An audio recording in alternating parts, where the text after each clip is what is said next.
ஒரு ஊரில் ஒரு கணவன் மனைவி புதுசாக குடித்தனம் போகிறாங்க. அந்த மனைவி தன்னுடைய ஜன்னலிருந்து அடுத்த வீட்டை பார்க்கும்போது, அடுத்த வீட்டில் உள்ள பெண்மணி தன்னுடைய உடைகளை அழுக்காக காய போட்டு கொண்டிருக்கதை பார்த்து கணவரிடம் சொல்கிறாங்க. இப்படியே நாட்கள் போக போக அந்த பெண்மணியை பார்த்து இவங்க குறை சொல்லவே ஆரம்பிச்சிட்டாங்க.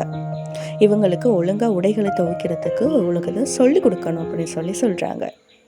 அப்போ அடுத்த நாள் எழும்பி இந்த மனைவி பார்க்கும்போது அவங்களுடைய உடைகள் தூய்மையாகவும் வெண்மையாகவும் இருக்கிறத பார்த்து சந்தோஷப்பட்டு, இவங்களுக்கு யாரோ உடைகள் துவைக்கிறதுக்கு சொல்லி கொடுத்துருக்குறாங்கன்னு சொல்கிறாரு.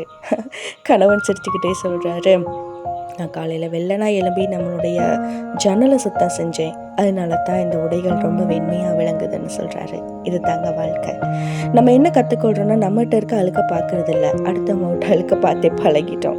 நம்ம அழுக்க சுத்தம் செஞ்சாலே அடுத்தவங்களுடைய இருக்கிற அழுக்கு தானாக சுத்தமாயிடும்.